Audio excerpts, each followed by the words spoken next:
see, man. I can do that. Could you explain to us your involvement in human trafficking and what you've done in the government? Well, I got involved in trafficking because my daughter Avery, 8 years ago, was the chair of the Human Trafficking Club at Lincoln Southeast High School. So that group was raising money for young people in Nepal who are being trafficked. And at the time, I kept watching what they were doing and saying things like, well, what about Nebraska? Are things happening in Nebraska? And of course, the focus was on Nepal, so they really didn't want to change what was going on. So when I got into the legislature 4 years ago, I got called up to the office of Attorney General Peterson, and he asked me to co-sponsor a bill that greatly expanded the definition of trafficking. And the person who's now the Speaker of the legislature, Senator Scheer, was bringing that bill. So he and I led that bill together. I co-sponsored it, and we passed it. From that point on, I realized we really needed to make significant changes in the law. The first thing that I was able to do was draft a bill to grant immunity to those charged with prostitution who have been trafficked. Because what I recognized was nationally we've been arresting the wrong person. So when somebody is prosecuted for prostitution, most of the time they're not hanging out a shingle on their own and just having sex for money. So, and in fact, I talked to the county attorney up in Omaha and asked him what percent of the time he thought that people who are arrested for prostitution were actually trafficking victims, and he said he thought about 96% of the time. What happened after that? So after that, we worked, because one of the significant things was working on the supply and demand and making sure that we were actually going after the true criminals, which are the traffickers and the purchasers. And I purposefully don't use Pim and John anymore, because I think in our normal, everyday, common parlance, it's more important to use language that seems more accessible, and I think people feel like they might know a trafficker or a purchaser, whereas Pimp and John seems like somebody far removed from our society.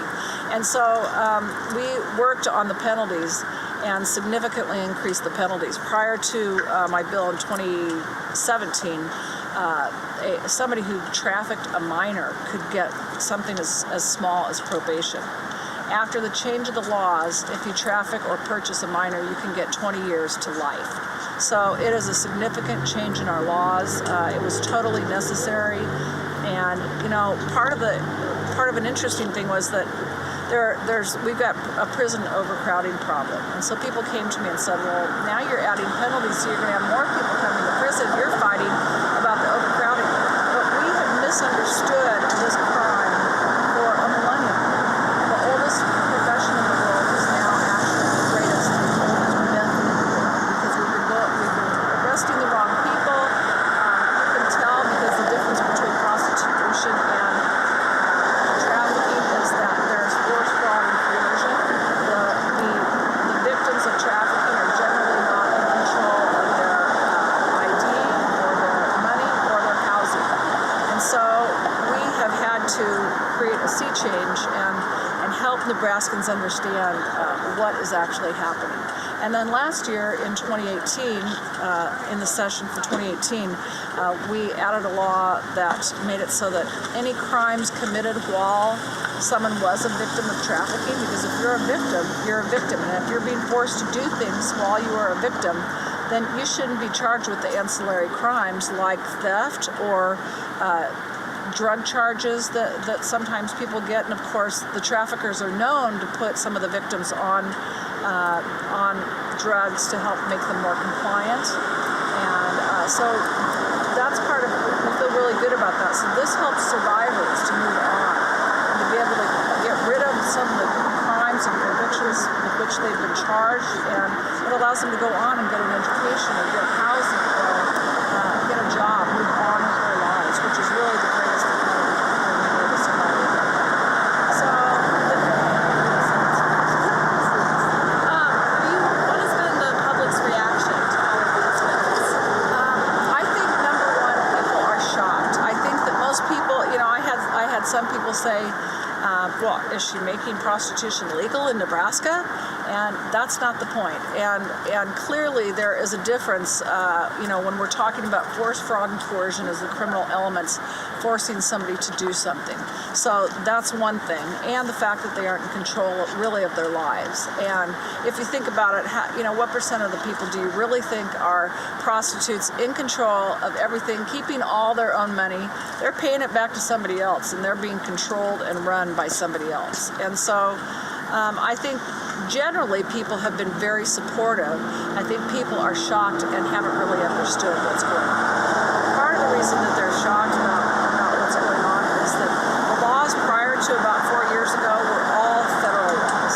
And so nobody would really get arrested unless somebody broke a federal law by taking like 2 girls across the state line from, say, Omaha to Council Bluffs. Well, if somebody calls the FBI and says, oh, somebody's trafficking 2 girls across state lines, you should go and arrest this guy, I don't think that was the top priority of the FBI. I mean, they have so many other things with the drug cartels and everything else going on. So you can imagine that didn't get much people weren't really reacting to that. So what we realized was that we had to create and change the laws in our state. What can we as students and citizens do to help this issue?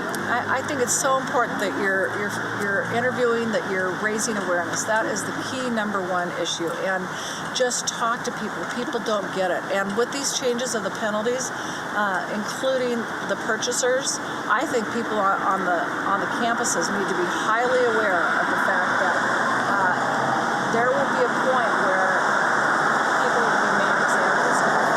And I liken it to back in the 60s and 70s, the Mothers Against Drunk Drivers really got up in arms and said, we are not going to allow people to just turn the other way when somebody's drunk driving. They said no more. And it was an entire social change that happened in the 60s and 70s. And now it's embarrassing if you're caught drunk driving. Well, I think the same thing is going to happen with this. I think that it's a social change. It's already happened so rapidly just in these few short years. And I think what's going to happen is that people are going to be embarrassed, and high-profile people will be caught, and pretty soon people are going to say, that's it. We are not going to treat people like this anymore. Nebraska human flesh is not for sale.